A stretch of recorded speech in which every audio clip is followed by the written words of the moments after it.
Class 7th. Subject: Social Science. Lesson 8. New Kings and Kingdoms, A.D.700-1200. Many kingdoms like the Gujara Pratihara, the Pala, the Rajput Kingdom and the Ghaznavi and Gari were established in north and south India during the early medieval period. The Rashtrakutas ruled in the Deccan. There were many small kingdoms. In the south were the Pallava, the Pandya and the Chola. North India. The Gujara Pratihara dynasty. The Gujara Pratiharas ruled over parts of Rajasthan and Gujarat. The Pratihara dynasty was founded by Nagabhata Rai in 725 AD in Avanti and parts of southern Rajasthan. Mihir Bhoj was the most powerful ruler of this dynasty. He ruled from AD 836 to 885. Under him this dynasty reached the zenith of its glory. He even conquered Kannauj. After Mihir Bhoj, his son, Mahendrapala, became a ruler, who ruled from 885-910 AD. Pratihara ruler Rajapala accepted the sovereignty of Muhammad Ghaznavi in 1018-19. Therefore, he was killed by Rajputs. So the Gujara Pratihara dynasty came to an end. The Pala dynasty.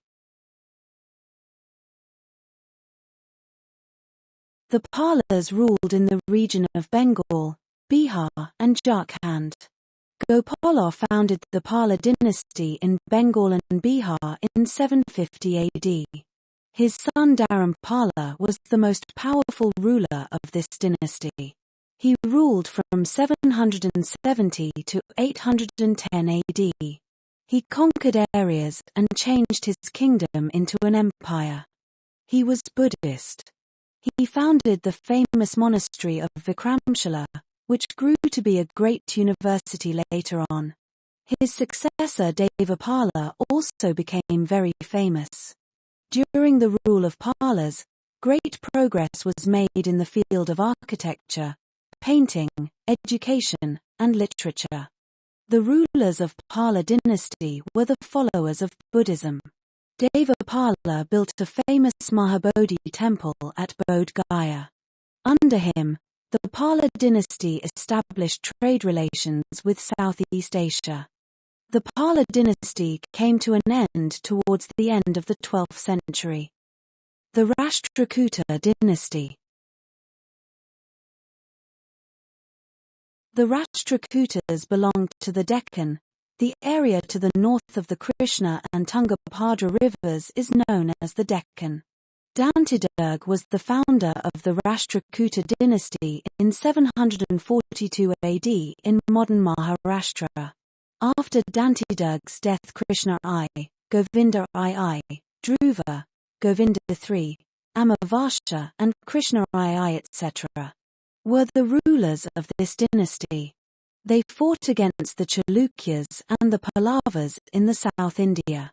They also struggled against the Palas and Pratiharas for the control of the Kannauj. The Rashtrakuta ruler Dhruva defeated the Pratihara ruler Vatsraj. But Dhruva could not retain Kannauj for a long time because he concentrated on North India. The Rashtrakuta dynasty ended soon after the death of Krishna III. The Rashtrakutas were patrons of art and education. The Kailash temple at Ellora built by the ruler Krishna I. King Amoghavasha was a good poet. Rashtrakuta rulers had trade relations with other countries. Hinduism was the most popular religion during the early medieval period. They patronized Shaivism and Vaishnavism. They also encouraged Jainism, Buddhism and Islam. Society, economy and religion in North India. Society. The caste system had become very rigid in the early medieval period.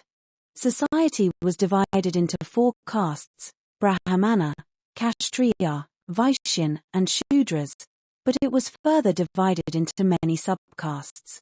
The Brahmins were given special respect in the society because they performed religious ceremonies.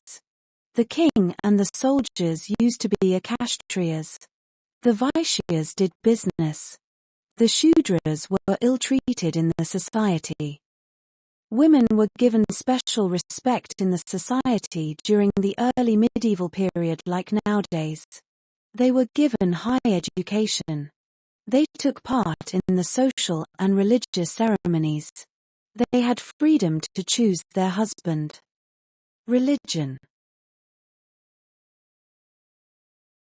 Jainism, Buddhism, and Hinduism were the main religions that flourished during the early medieval period. But the Rajputs were followers of Hinduism. So this religion made great progress under them. The Shaiva and Vaishnava sects were popular in North India in this time.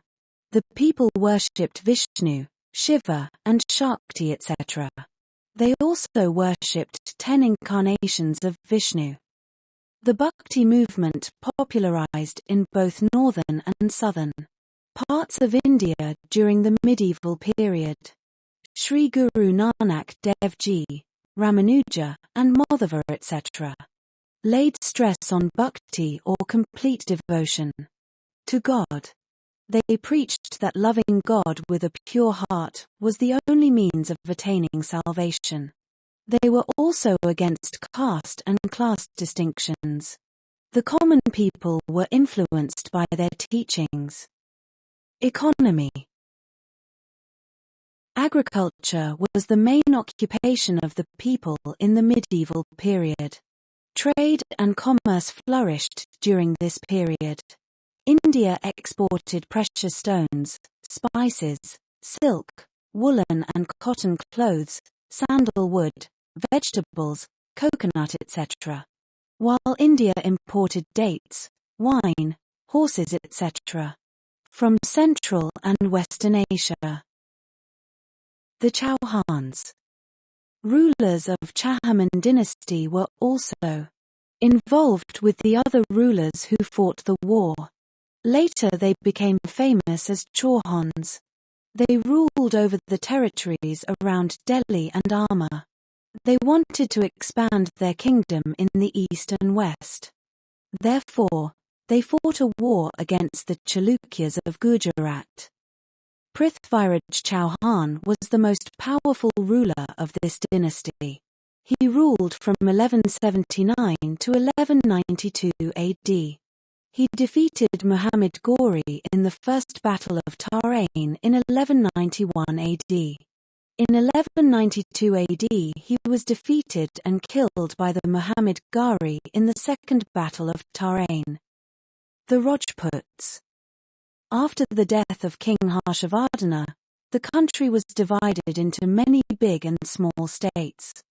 Most of these states were ruled by the Rajputs. They were fighting with each other. So, a large number of states were being formed, dissolved, and formed again. Many Rajput states were established in North India between the 8th century and the 13th century. That is why this period is known as the Rajput period. Mahmud of Ghaznavi. Mahmud was the ruler of the kingdom of Ghazni, now in Afghanistan. He wanted to make Ghazni the most powerful kingdom in the region. For this he wanted a lot of money to organize a large army. Therefore, he attacked India to raise money 17 times from AD 1001 to 1025. Main invasions of Mahmud Ghaznavi. Attack on Jaipal, 1001 AD. In AD 1001 Mahmud attacked Jaipal, the ruler of Hindus dynasty in Punjab. Attack on Anandpal, 1008 AD. Anandpal got together the Hindu rulers of Ujjain, Gwalior, Kalinjar, Kanauj, Delhi and Amber. Mahmud Ghaznavi invaded them near Peshawar in 1008 AD and won the battle. Attack on Nagarkot, 1009 AD.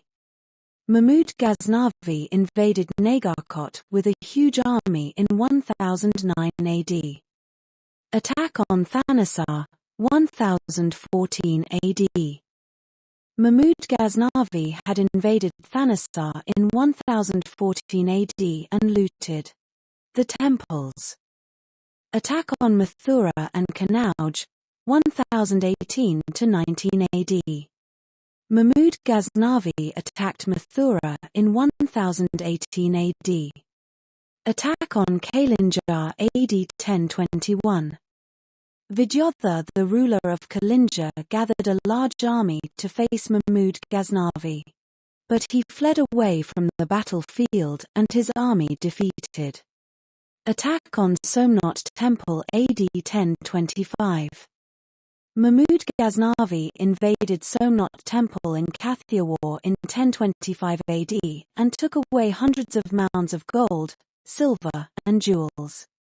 Muhammad Ghori. Muhammad Ghori, the ruler of Gao Kingdom in Afghanistan, invaded India. He wanted to build up an empire in India.